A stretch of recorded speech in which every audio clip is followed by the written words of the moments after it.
And it's been worth everything since. A man trained to be a Roman Catholic priest came up. It's the first time, he said, it's ever made sense to me in my life. He says, I found Christ again tonight.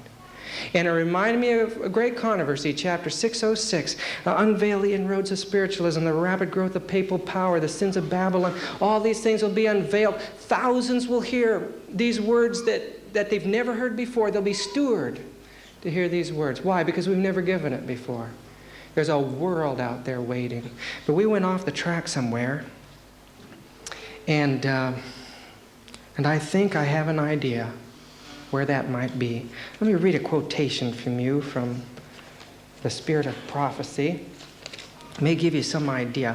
This is from Present Truth, November 1850. This is volume 1, number 11. And she says here, the Lord showed me that the 1843 chart was directed by his hand, and that no part of it should be altered, that the figures were as he wanted them, that his hand was over and hid a mistake in some of the figures so that none could see it until his hand was removed. Then I saw, in relation to the daily, that the word sacrifice was supplied by man's wisdom and does not belong to the text, and that the Lord gave the correct view of it to those who gave the judgment hour cry. When unity existed before 1844, nearly all were united on the correct view of the daily. But since 1844, in the confusion, other views have been embraced, and darkness and confusion have followed. What was the daily? What was that which they were all united on? Well, let's turn to Daniel.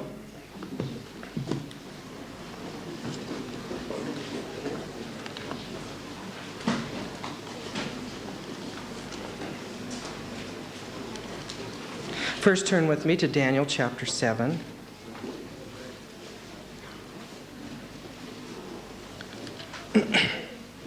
Now, I'm going to assume you have a certain amount of knowledge of the book of Revelation tonight, because this could take a whole time, and I only have a few minutes to share this with you.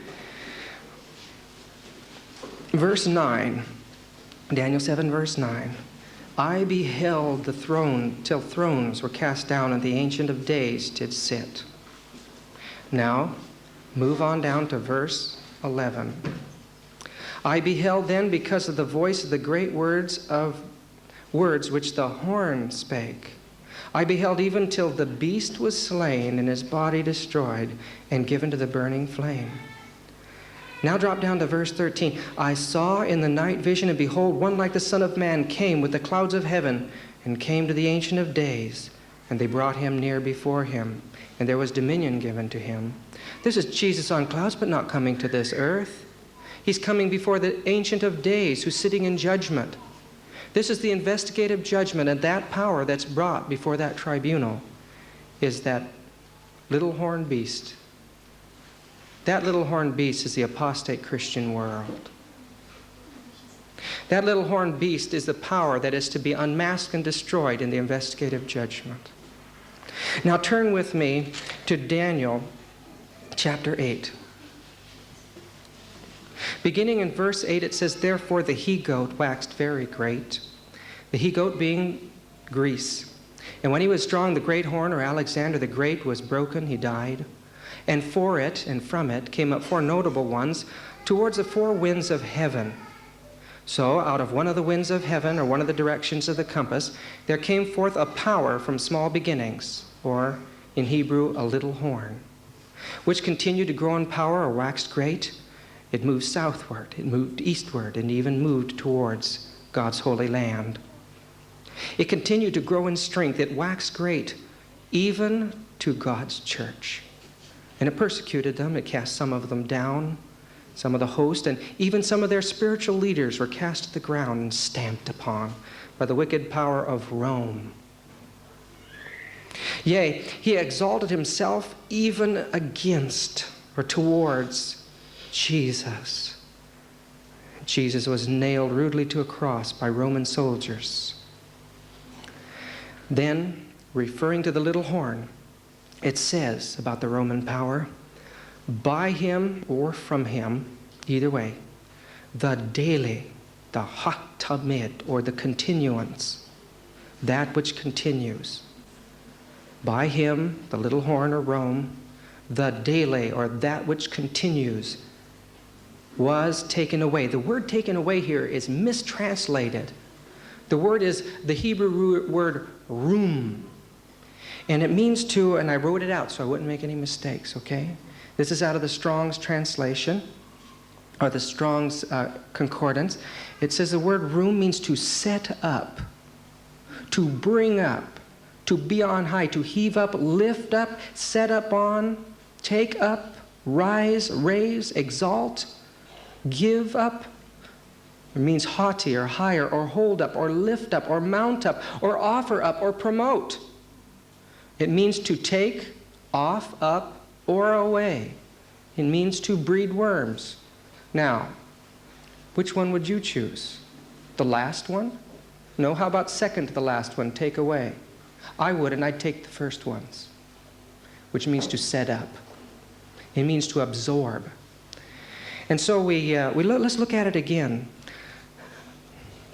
It says that by him, or Rome, the new center of pagan idolatry, the system of the continuance, the system of the ancient Chaldean sun worship, the system of pagan idolatry was absorbed and exalted. And the headquarters, or the place of his sanctuary, was cast down or removed. What happened to the government? We know that the center of pagan idolatry was moved to another hill that had 7 hills.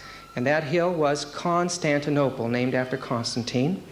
And so it was moved away. Now in its place, another power comes in. In verse 12 it says, and host, or the host, God's church, was given against. The word him is not there. Given means to put or to place. It's the word al in Hebrew. Against, or set beside, or with, or among something.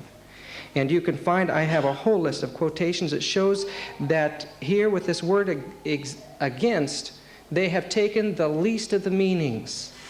The meaning should be to be placed among or placed with. And I had Brother Roy Gain. I don't know if you've heard of him. Okay, Brother Roy Gain helped me exegesis out. And Brother Gain worked with me on this. And they feel that it was a more correct reading. So I'm comfortable with that. And the host, or God's church, was put with the daily. What does that mean? God's church united with the system of pagan idolatry. The word, by reason of transgression, should really be bifashah, which means in transgression. So it really should read this: God's church united with the daily in rebellion or transgression against God. And it cast down the truth to the ground, and it practiced and it prospered. And then the question comes out: how long shall last this vision? How long will this daily continue, this daily and the transgression of desolation, to give the sanctuary and the host to be trodden underfoot? How long will this confusion be allowed to exist? The answer has got to be until the investigative judgment, when God will raise up a people to make clear the truth that paganism has no part in Christianity and must be separated absolutely, that there is no union between the unfruitful works of darkness and God's people. There is no union between demons and angels. And work. And so he said, unto 2,300 days, then shall the sanctuary be cleansed, restored, and vindicated. And you were raised up to do that wonderful work. It's an awesome challenge that you and I have today. Ellen White makes it clear. This controversy of what constituted the daily almost tore our church apart in the early years. They wanted to say that the daily was the high priestly ministry of Jesus Christ. Friends, that's blasphemy against God, that the system of Satan should be the ministry of Jesus Christ. They wanted to say that somehow Roman Catholicism stopped or removed the ministry of Jesus Christ. But I want to show you something here, this little manuscript. Ellen White quotes here. It never was stopped. The daily is a system of pagan idolatry, and the reason it's called the continuance is because it began in heaven before this earth was created. It came down to this earth, and it caused a fall of our first parents, and it continued. It continued after the flood. It set itself up in ancient Babylon, and it continued to Neo-Babylon. It overran God's church and His people. It's continued through Rome. It came into papal Rome, and it's still existent today. It is the continuance. And you and I are called that that continuance should come to an end. See? So I'd like to show you these slides and give you a little bit of a sample.